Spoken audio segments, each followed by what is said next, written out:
Fala pessoal, beleza? Professor Matheus aqui na área para mais uma aula de história. Hoje nós estamos falando da frente A, da aula 7, né? Desculpa, da aula 8. Nós vamos falar aqui sobre Roma, a civilização romana, tá? Eu não preciso muito falar aqui sobre o quão importante é a civilização romana. Nós falamos ali num idioma que é a mistura do latim com outras línguas ali germânicas. Então, basicamente, a gente pode dizer que as grandes bases da nossa sociedade ocidental hoje vêm da grandiosa civilização romana. A nossa língua, a questão religiosa, temos que lembrar aí que o cristianismo nasce no meio do Império Romano. Além do mais, a nossa questão jurídica, as leis são muito baseadas no direito romano. Então Roma, sem sombra de dúvida, é uma das principais civilizações ocidentais junto com os gregos. Então vamos iniciar aqui o nosso estudo sobre essa civilização importante, que é também muito importante para vocês que vão fazer o vestibular. Existem muitas questões, principalmente da questão jurídica e da questão da política romana, que caem em vestibulares, como o Enem, a UniOeste, sempre está pedindo questões sobre Roma Antiga. Então, sem mais delongas, vamos dar início aqui, ó. Primeiramente, visualizando aí um mapa maravilhoso. Esse mapa aqui é basicamente a magnitude, o apogeu de todo o território do grandioso Império Romano. E eu quero que vocês percebam aqui, né, que Roma, ele vai começar naquele pontinho preto ali. Aquele pontinho preto vai ser a fortaleza chamada de Roma. Já vamos falar sobre essa fortaleza. E logo em seguida ela vai começar a se expandir, dominando quase toda a Europa continental, um pedaço ali da Bretanha, da ilha, que é onde vai ser a Inglaterra mais pra frente, pega a Ásia, pega o Oriente Médio, pega todo o norte ali da África, e presta atenção que ele vai acabar fazendo toda a margem ali do mar Mediterrâneo. Os próprios romanos vão chamar o mar Mediterrâneo de Mare Nostrum, tipo o nosso mar. Tá? Então, senhoras e senhores, esse é o tamanho do Império Romano, tá? O apogeu do Império Romano. Por isso, né, a gente tem que falar que ele é um dos das maiores civilizações ocidentais que vão existir ali na Antiguidade, beleza? Pessoal, continuando aqui, vamos falar um pouco da origem de Roma, né? Como é que é a origem de Roma? Você vai poder encontrar duas explicações para a origem de Roma. A primeira explicação é uma explicação lendária, tá? A lenda de Rômulo e Rêmulo, tá? Duas crianças, filhos ali, parentes do deus da guerra, o deus Marte, que vão acabar sendo abandonados pela mãe no rio Tibre, vão ser encontrados por uma loba, amamentados. Tem toda uma trama envolvendo o tio deles, que eles acabam vencendo e conquistando e criando um território chamado Roma. No final, Rômulo e Rêmulo serão os dois primeiros reis de Roma. Mas aí acontece uma briga entre eles, um acaba matando o outro. Bom, pessoal, o que para nós é importante aqui é que essa lenda é falsa, é fictícia, obviamente. Os romanos vão criar ela por volta do século I. Para quê? Para explicar a magnitude, a grandeza do Império Romano, o desígnio imperialista. São filhos do deus da guerra, são parentes, desculpa, do deus da guerra, alimentados por uma loba que tem resistência. Ou seja, essa lenda é para falar que o povo romano ele tem uma origem forte, uma origem guerreira. Bom, professor, e a origem histórica do povo romano? A origem histórica é uma miscigenação entre vários povos que viviam na Península Itálica. Entre eles, os etruscos, os latinos, os sabinos, os samitas e os próprios gregos, tá? Viviam naquela região. Para nós, os mais importantes aqui, obviamente, serão os três primeiros ali que eu falei para vocês. Os etruscos, os latinos e os sabinos, tá? A gente vai falar que os latinos e os sabinos são povos que viviam naquela região da Península Itálica mesmo, tá bom? E eles acabam fugindo de um povo invasor, um povo estrangeiro que era o povo etrusco, que era um povo violento e dominador. Para poder se proteger dos povos etruscos, eles vão construir uma fortaleza que eles vão chamar de Roma, como vocês podem ver naquele mapa ali. É uma fortaleza criada pelos latinos, os samitas, os povos italianos, né, que a gente fala. Esses povos ali vão tentar se proteger nessa fortaleza que não vai conseguir, tá? Essa fortaleza vai acabar sendo invadida pelos etruscos. Os etruscos vão dominar a fortaleza, inclusive os etruscos vão se transformar em reis de Roma, tá? Os reis de Roma, eles invadem e dominam Roma. Para a gente começar a falar sobre Roma de verdade e todos os três períodos romanos, né? Roma vai passar por três períodos. O primeiro, o período da monarquia romana, o segundo é a República Romana e o terceiro é o Império Romano, tá? Mas para a gente começar a falar sobre isso, a gente tem que entender como é que funciona a sociedade romana, a estrutura social de Roma. Bom, no início lá da época dessa construção, na época dessa fortaleza, Roma, ela era basicamente igualitária, uma formação que a gente fala que é uma formação bem parecida parecida com gens, né? A formação gentílica que a gente falou na Grécia. Ou seja, uma divisão igualitária, com trabalho igualitário, e quem comanda essa sociedade seria o pai de família, que aqui em Roma eles chamam de pater familias, o pai de família, basicamente, né? O líder da família. Conforme essas comunidades vão aumentando, não tem mais como dividir de forma igualitária. Então o que vai ter que ser criado? Vai ter que ser criado propriedade privada, e essa propriedade privada vai ser dividida de forma desigual.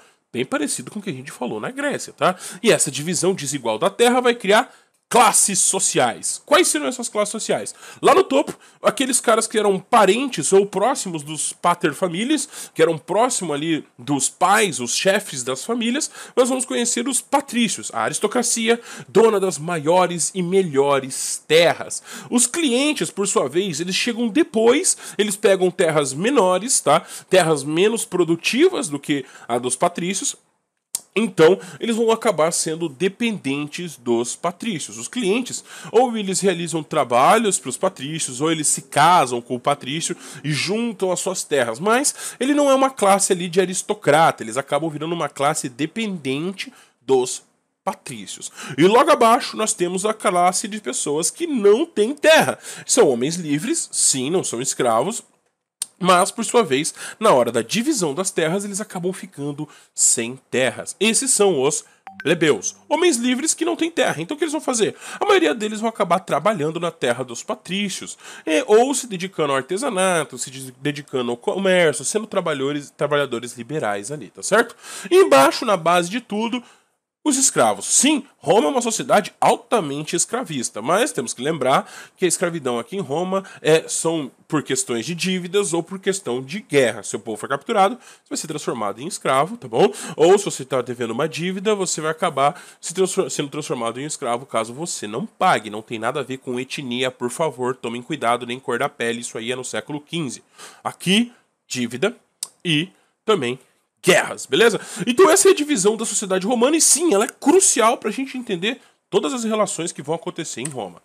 Vamos para o primeiro momento aí da sociedade romana, nós vamos falar aqui da monarquia romana. Monarquia romana aí que vai ter 7 reis, tá?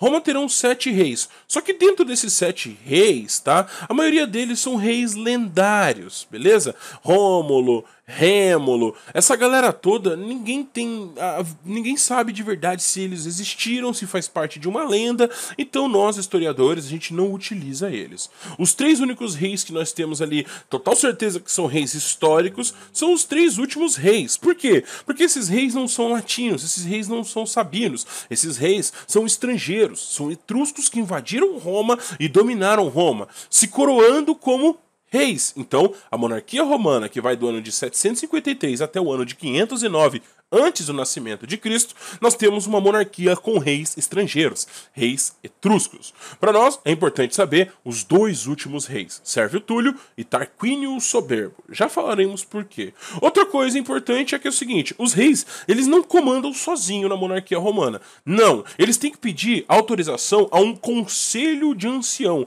um conselho formado pelos pais de família, pelos paterfamílias mais velhos, anciões, das famílias de patrício, da aristocracia. Então nós temos ali uma reunião, um conselho da aristocracia que os reis têm que consultar, pedir autorização para esse conselho antes de tomar qualquer medida. O nome desse conselho a gente vai chamar de Senado, uma das instituições mais antigas e mais importantes da história política de Roma. Então os reis não comandam sozinhos, eles têm que pedir autorização para o Senado, para este conselho de anciões. Maravilha? Maravilha. Só que a gente chega aqui nos 2 últimos reis, o probleminha, Sérvio Túlio e Tarquínio o Soberbo. Esses caras, eles não querem pedir autorização para ninguém, eles querem governar sozinho, eles falam, pô, eu tenho o poder absoluto, eu quero governar sem ter que pedir autorização para o Senado. O que eu vou fazer?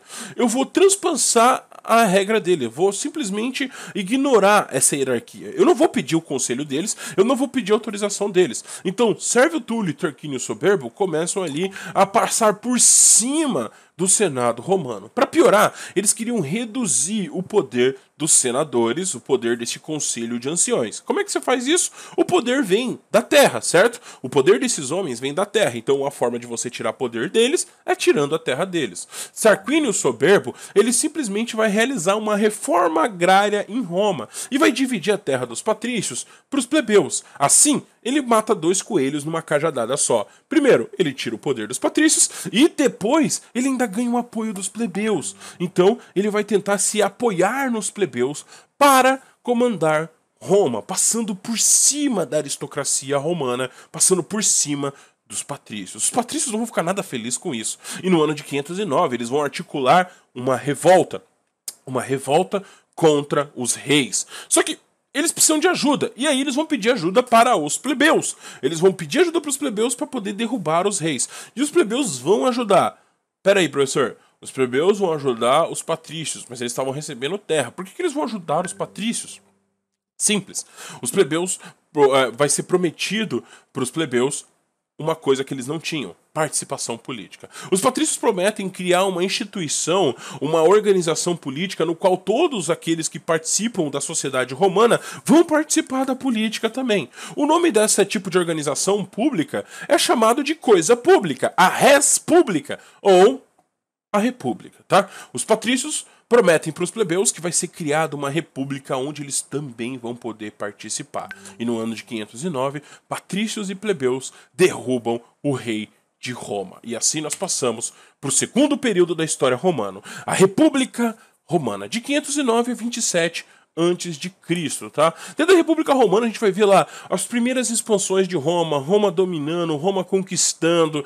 Mas, para nós, aqui no começo, a gente tem que falar em como funcionava essa república, as principais instituições políticas e qual era a dinâmica entre elas para que elas pudessem governar o território romano. Vamos lá, a gente vai conhecer aqui, primeiro, essas instituições, como uma república, vai vir do povo, né? O povo de Roma vai comandar essas instituições. A gente vai ver que não é uma coisa para todo mundo assim, igual prometeram os patrícios. A gente tem que conhecer lá a principal instituição de Roma, Senado romano, sem sombra de dúvida, mas nós também teremos algumas assembleias, que são reuniões do povo romano para decidir e eleger cargos políticos. Essas assembleias também serão muito importantes. Além disso, nós também teremos os cargos políticos, os cargos públicos ali, que nós vamos conhecer como magistratura, os magistrados, tá? Vamos lá, vamos começar aqui falando das assembleias, que é onde tudo é decidido, todo mundo é escolhido, é através das assembleias. Nós vamos ter lá primeiro a Assembleia Centuriata, ou Comitia Centuriata, tá? A Assembleia Centuriata, ela tem funções jurídicas, beleza? Judiciais ali, ela julga alguns casos, sim, mas a principal função dessa Assembleia é eleger duas magistraturas, os cônsules e os pretores. Já iremos falar sobre eles e são cargos muito importantes para Roma. A Assembleia Centuriata é uma assembleia militar formada pelo exército. O exército era convocado, eles se reuniam numa região, num campo chamado de Campo de Marte. Marte, o deus da guerra romana. E lá eles vão fazer uma assembleia e vão votar e eleger esses dois membros, tanto os cônsules como os pretores. Nós vamos ver a Comitia Tributa, ou a reunião Assembleia das Tribos. Roma é dividida em algumas tribos, né, de povos ali, sendo que nós temos quase 32 tribos que vão fazer parte de Roma, e essa Assembleia das Tribos romanas, elas vão acabar elegendo algumas outras magistraturas, como gestores e edes. A gente vai falar sobre esses dois magistrados, mas eles têm a questão mais financeira. Então, essa reunião, essa Assembleia das Tribos, vão eleger esses cargos mais financeiros, tá? E no final ali nós temos também o Concilia Plebis, né, ou a Assembleia da Plebe, que é a reunião dos plebeus para eleger o seu único cargo político ali, que é chamado de tribuno da plebe, tá? Eles vão eleger ali o tribunato da plebe. Vamos falar um pouco desses magistrados que são eleitos por essas assembleias, tá? Nós vamos ter primeiramente dois cônsules, o cargo mais importante.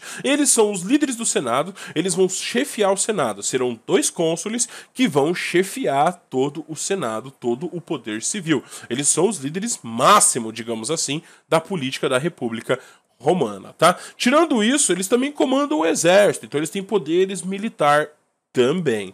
Caso Roma enfrentasse uma crise, e numa crise, como por exemplo está sendo invadida, com doença, incêndios, se tiver alguma crise em Roma, você vai poder escolher, o Senado romano escolhe um deles e começa uma ditadura por 6 meses. O que seria essa ditadura? Um desses cônsules vai comandar de forma autoritária, sozinho, durante 6 meses. Nenhuma outra instituição vai estar funcionando e tudo que ele mandar vai ter que ser respeitado. O nome disso é ditadura e só acontecia em casos de extrema necessidade.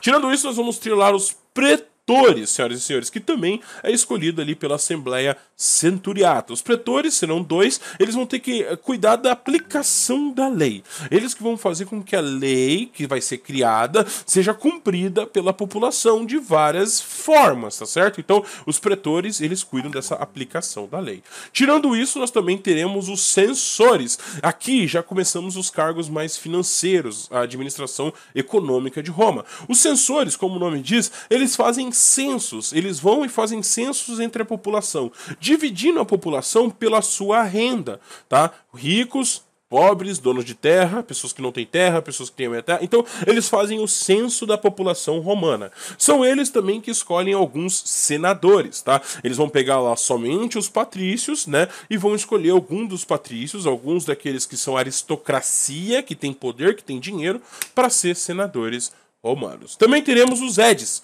Senhores, o edis, ele cuida da administração pública, tá? Ele fiscaliza os cargos públicos, fiscaliza ali os gastos, fiscaliza todo o funcionamento público. São eleitos 4. E por último, e não menos importante, os gestores, que são basicamente magistraturas que vão cuidar do quê? Da arrecadação de impostos, da cobrança de imposto e como esse imposto vai ser cobrado, beleza? Tirando isso aí são todos cargos de patrícios, tá? Apenas patrícios podem ser cônsules, pretores, censores, edis e gestores, tá? Apenas patrícios podem ser eleitos para esses cargos. O único cargo que pode ser eleito um plebeu vai ser o tribuno da plebe. Professor, o que é um tribuno da plebe? Tribuno da plebe é um cargo reservado ao plebeu. Os plebeus vão votar, né, no seu assembleia do plebeu. As assembleias vão eleger 10 tribunos da plebe. O que eles vão fazer? Eles têm o direito de vetar qualquer lei, tá? Eles têm o tribunato da plebe, o tribuno da plebe, ele tem o direito de vetar leis criadas tanto pelos cônsules como pelo senado. Por quê? Porque algumas leis, como basicamente são feitas por patrícios, algumas leis serviam para ferrar com a vida dos plebeus. E para garantir que essas leis não existissem, para garantir que os plebeus conseguissem proteger os seus direitos, né, assegurar os seus direitos, é criado o cargo de tribuno da plebe, que vai vetar qualquer lei que fosse contra o direito dos plebeus, tá certo? Isso acaba entrando ali em desuso quando entra um ditador. O ditador, ele não pode ser vetado, nenhuma lei do ditador pode ser vetado, inclusive qualquer lei que vá contra os plebeus também têm que respeitar em caso de ditadura, beleza? Pessoal, e aí passamos para o Senado, tá? Primeiro, como é que é composto o Senado? Os censores vão indicar alguns aristocratas. Então, primeira coisa, Senado é uma instituição, é a principal e mais poderosa instituição de Roma, e ela é totalmente aristocrática, ou seja, apenas pessoas ricas, pessoas com poder, ou seja, apenas patrícios vão poder participar do Senado. Como é que é eleito os senadores? Os censores vão eleger alguns deles, e principalmente ali, esses magistrados, eles vão ficar 1 ano no poder, tá? Cada magistratura dessa tem a validade, o mandato de 1 ano. Quando termina este 1 ano, esses magistrados automaticamente vão para o Senado, eles viram senadores. Professor, quanto tempo tem o mandato de um senador em Roma? Vitalício, para o resto da vida. Beleza?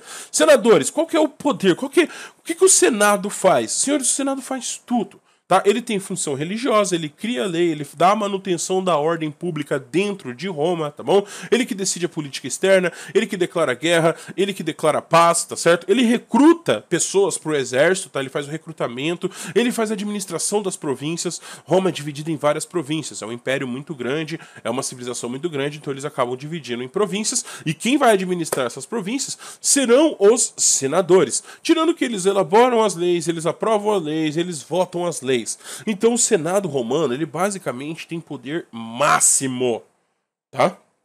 Então o Senado romano é uma instituição aristocrática de maior importância dentro de Roma. Pessoas, eu chamo a atenção para vocês uma coisa. Em 509, quando foi proclamada a República Romana, foi prometido que os plebeus teriam participação, blá blá blá blá blá blá blá blá. Falamos do tribunato da plebe, ali o tribuno da plebe, que é um cargo político dos plebeus, querendo ou não eles têm. Mas nem sempre foi assim. No início da República Romana não existia tribuno da plebe, os plebeus não tinham cargos políticos nenhum. E aqui nós entramos para falar sobre uma coisa muito importante que acontece no começo da República Romana. A luta dos plebeus pelos direitos. Os plebeus foi prometido para eles direito e não será cumprido. Eles vão continuar sendo uma classe marginalizada, uma classe pobre que vai estar à mercê do desejo e dos desígnios da aristocracia patrícia. E eles vão começar a lutar contra isso, com várias revoltas, greves, manifestações. São eles que trabalham na terra, são eles que vão para a guerra. Então, se eles pararem, a economia de Roma para. Os alimentos param de ser colhidos, de serem plantados. O exército para de proteger Roma. Então, isso é muito perigoso e os patrícios vão perceber que é perigoso. Só que os plebeus também vão perceber que eles têm esse poder. Então, algumas revoltas vão ser feitas, como principais ali, a revolta do Monte Sagrado, onde os plebeus largam tudo e falam o seguinte: nós só iremos voltar a trabalhar quando for nos dado, quando for criado para nós um cargo político, quando for dado para nós a participação, o direito a participar da política. Então, no ano de 494, é criado finalmente o cargo de tribuno da plebe. Tá? É assim que é criado o cargo de tribuno da plebe, porque não existia antes. Os plebeus se revoltam e acabam criando. Na continuidade, nós vamos ver que Roma não tinha leis escritas, tá? Isso é muito ruim, porque a gente já falou isso em Grécia. O cara que é aristocrata, ele vai abusar, ele vai falar assim: já que não tem leis escritas, eu vou sempre sair vencendo numa discussão legislativa, numa discussão sobre leis, numa discussão judiciária, eu sempre vou estar com a razão, porque eu vou usar essas leis que não são escritas ao meu favor. E assim os plebeus se revoltam novamente. 450, as leis das 12 tábulas, as primeiras leis escritas de Roma, tá certo? Tirando isso, nós vamos ter também a lei da Caloneia, que vai permitir o casamento entre diferentes grupos sociais. Patrícios agora vão poder se casar com plebeu, e plebeu vai poder se casar com patrício, coisa que era proibida antes. O que é importante para nós, isso representa uma ascensão social. Quando um plebeu casa com um patrício, ele, querendo ou não, ascende dentro da sociedade. Então, é uma permissão para que ele possa aí entrar, ascender na sociedade. Lei Nicínia, também muito importante, que é o fim da escravidão por dívidas. Vai ser abolida ali na Lei Nicínia em 367 a.C., a escravidão por dívida dentro de Roma. A Lei Hortência, que vai colocar ali o tribunato da plebe com força de criar e vetar leis, beleza? Então a Lei Hortência em 286 vai regularizar o cargo de tribuno da plebe. E também, quem é tribuno da plebe, quando acaba o mandato dele, ele também vai para o Senado romano. Olha aí, os plebeus finalmente vão conseguir, mesmo que poucos, né, comparado ali com o resto dos magistrados, também vão conseguir entrar no Senado romano. Senhores, então, para nós na República Romana, a gente tem que lembrar das instituições romanas ali, do Senado, das assembleias, das magistraturas, e lembrar das leis, tá? Das conquistas, das conquistas dos plebeus sobre Roma, beleza? Então, é assim que a gente começa a falar sobre Império, sobre República Romana. Monarquia Romana, o primeiro momento, a formação de Roma também é importante lembrar, e agora a República Romana com as instituições e as conquistas dos plebeus. Maravilha? Pessoal, qualquer dúvida, tô aqui, só chamar. Sexta-feira a gente vai ter lá a nossa live, então pra gente trocar ideia, pra gente discutir ali algumas questões.